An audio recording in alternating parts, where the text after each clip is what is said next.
Bismillahirrahmanirrahim. Assalamualaikum warahmatullahi wabarakatuh. Baik, teman-teman sekalian, pada sesi kali ini kita akan membahas tentang kondisi religius bangsa Arab sebelum Islam.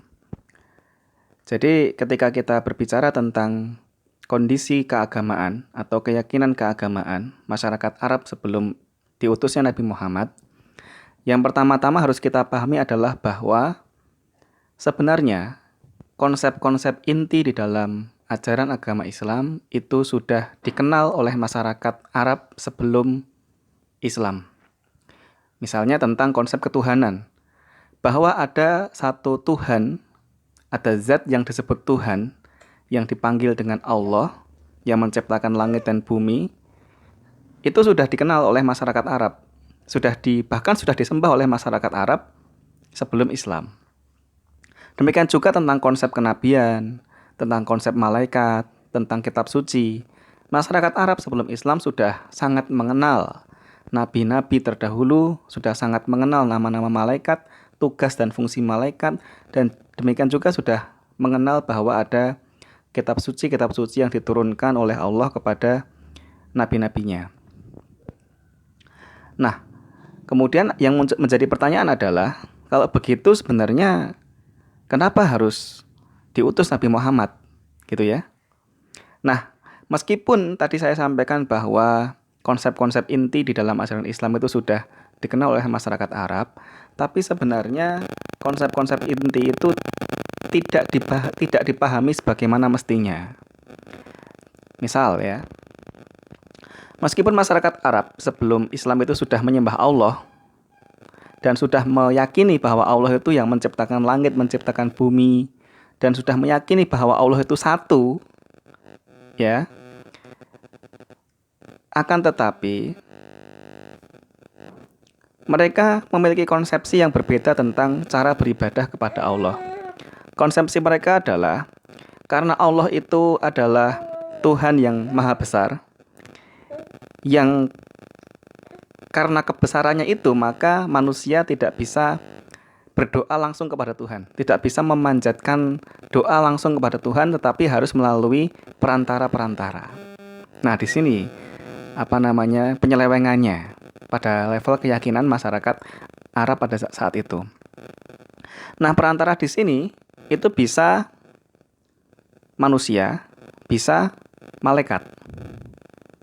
Jadi kalau kita melihat pada literatur sejarah, di sekitar Ka'bah itu pada zaman dulu kan dibangun banyak patung-patung, gitu ya. Dan ada patung-patung yang sangat terkenal, yaitu patung Manat, patung Hubal, patung Lata, dan patung Uzza. Nah, sebenarnya siapa itu Lata? Siapa itu Uzza? Siapa itu Manat dan Hubal itu siapa? Kalau kita membaca tafsir Ibnu Katsir, disebutkan bahwa sebenarnya Lata itu adalah seorang manusia yang dia memiliki kesalehan yang tinggi, dan dia terkenal sebagai manusia yang sangat dermawan pada zaman itu.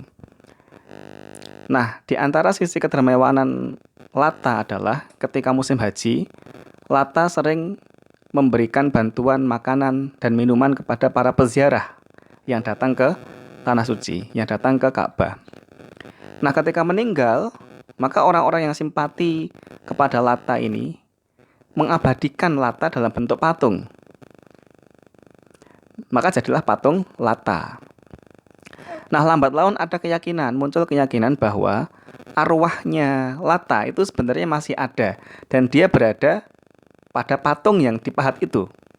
Sehingga ketika seseorang memohon kepada patung Lata, sebenarnya dia tidak sedang memohon kepada Lata atau tidak sedang memohon kepada berhala, tidak. Sebenarnya berhala itu dijadikan sebagai perantara menuju kepada Allah. Jadi gitu ya, konsep keyakinan mereka seperti itu. Demikian juga ada Manat, ada Hubal. Itu kan nama-nama malaikat, nama-nama yang diyakini sebagai nama-nama malaikat. Dibuat berhalanya, dibuat patungnya. Nah, konsep perantara ini yang kemudian dikritik oleh Islam. yang kemudian disebut sebagai syirik, gitu ya. Nah, perilaku syirik ini nanti yang kemudian melahirkan satu konsepsi tentang masyarakat pra-Islam yang kita kenal dengan jahiliyah. Nah, sekarang kita akan masuk kepada konstruksi makna jahiliyah. Kata jahiliyah sebenarnya kalau kita lihat dari sisi kebahasaan itu dari kata jahil. Jahil itu artinya bodoh. Akan tetapi yang perlu kita pahami di sini, kata jahiliyah dalam pengertian masyarakat Arab sebelum Islam itu bukan berarti bodoh dari sisi intelektualitas atau bodoh dari sisi materi. Mengapa? Karena kalau kita melihat dari sisi intelektualitas atau dari material, bangsa Arab itu bangsa yang sangat berbudaya. Bangsa Arab itu bangsa yang sangat intelektual. Buktinya apa? Buktinya adalah kebudayaan mereka sangat tinggi. Dilihat dari mata pencaharian saja. Masyarakat Arab itu berdagangnya itu kemana? Berdagangnya itu bukan hanya di Mekah, bukan hanya di daerah Arab, tetapi berdagangnya adalah di sebuah negeri yang jaraknya 21 hari perjalanan dari Mekah pada saat itu, yaitu negeri Syam. Kalau dalam bahasa sekarang, ini namanya perdagangan level ekspor gitu ya. Jadi bukan hanya sekedar berdagang buka warung di rumah, tapi levelnya level antar bangsa. Sehingga untuk mengatakan makna jahiliyah di sini bermakna jahiliyah dari sisi pemikir, dari sisi intelektualitas itu keliru. Selain itu, kalau kita melihat masyarakat jahiliyah, masyarakat Arab pra-Islam, mereka memiliki tradisi sastra yang sangat tinggi. Buktinya mereka berlomba-lomba untuk menciptakan syair. Ini membuktikan bahwa mereka memiliki kualifikasi intelektual yang sangat tinggi. Nah, konstruksi makna jahiliyah yang sebenarnya itu ada pada dua dimensi, yang itu pada dimensi keyakinan dan dimensi moral. Keyakinan kenapa? Keyakinan yang dikritik adalah keyakinan tentang ketuhanan yang salah, tentang keagamaan yang keliru. Makanya dikritik. Makanya di dalam Islam dikenalkan akidah yang benar. Demikian juga tentang moral. Jahiliyah dari sisi moral ini bisa dilihat dalam hal perilaku masyarakat sebelum Islam.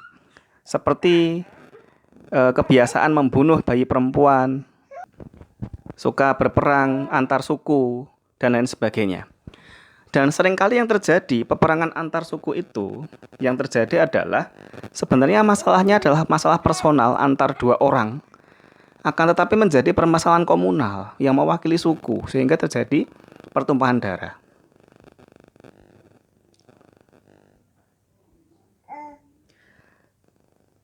Baik, sekarang kita masuk kepada pembahasan tentang tauhid. Jadi apa sebenarnya yang disebut dengan tauhid? Tauhid itu dari kata wahada yuwahidu, yang artinya adalah mengesakan. Jadi konsep tauhid ini adalah sebuah kritik Islam kepada praktek kesyirikan di dalam masyarakat Arab pada saat itu. Praktek syirik itu oleh para penulis biasa disebut sebagai praktek paganisme atau penyembahan terhadap patung-patung. Dan yang perlu kita pahami bahwa penyembahan terhadap patung-patung itu tidak berangkat dari keyakinan bahwa patung itu adalah Tuhan, tidak. Tapi berangkat dari keyakinan bahwa patung-patung itu adalah perantara menuju Tuhan. Nah, jadi tauhid itu artinya mengesahkan Allah. Di dalam surat An-Nisa ayat 36 disampaikan bahwa Bismillahirrahmanirrahim, wa'budullaha wa la tusyriku bihi syai'a. Wa'budullaha, dan sembahlah Allah dan beribadahlah kepada Allah.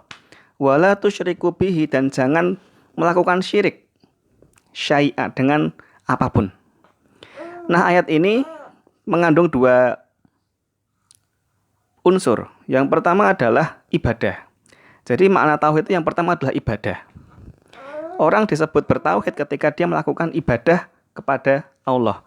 Dan yang dimaksud dengan ibadah di sini adalah ibadah yang diajarkan oleh Allah melalui Rasul-Nya, bukan sembarang ibadah. Maka ketika ada seseorang yang beribadah kepada Allah, tetapi dengan cara-cara yang tidak sesuai dengan cara-cara yang diperintahkan oleh Allah, maka dia tidak disebut sebagai orang yang bertauhid. Dan yang kedua, ya, makna tauhid ada yang kedua adalah tidak syirik. Jadi tidak mensekutukan Allah dengan yang lainnya. Nah, kemudian dalil dari Al-Qur'an yang menjelaskan bahwa masyarakat Arab itu sebenarnya mereka menyembah Allah. Sebenarnya mereka itu percaya kepada Allah. Itu bisa kita lihat pada surat Zumar ayat 3. Bismillahirrahmanirrahim. Ala lillahi dinul kholis walladzina takhadu min dunihi awliya ma na'buduhum illa liyuqarribuna ilallahi zulfa. Ala lillahi dinul kholis, bukankah hanya milik Allah agama yang murni? Walladzina takhadu min dunihi, dan orang-orang yang mengambil dari selain Allah auliya'a, sekutu-sekutu atau perantara-perantara. Mereka akan berkata, mana buduhum, kita tidak menyembah perantara-perantara itu, kita tidak menyembah patung-patung itu, illa, hanya saja patung-patung itu berfungsi untuk liyuqarribuna, untuk mendekatkan kami ilallahi zulfa, sebagai perantara kepada Allah. Nah, ini adalah dalil bahwa sebenarnya masyarakat pra-Islam itu sudah mengenal Allah, sudah mengetahui bahwa Allah itu adalah Rabbus samawati wal ard. Di ayat yang dikatakan wala in sa'altahum man khalaqas samawati wal ardi la yaqulanallah. Apabila kamu bertanya kepada mereka, orang-orang Arab sebelum Islam, siapa yang menciptakan langit dan bumi? Maka mereka juga akan menjawab, yang menciptakan adalah Allah. Baik, sementara materi kita pada hari ini kita cukupkan di sini. Kita akan melanjutkan diskusi kita pada materi-materi berikutnya. Saya akhiri, wabillahi taufiq wal hidayah. Wassalamualaikum warahmatullahi wabarakatuh.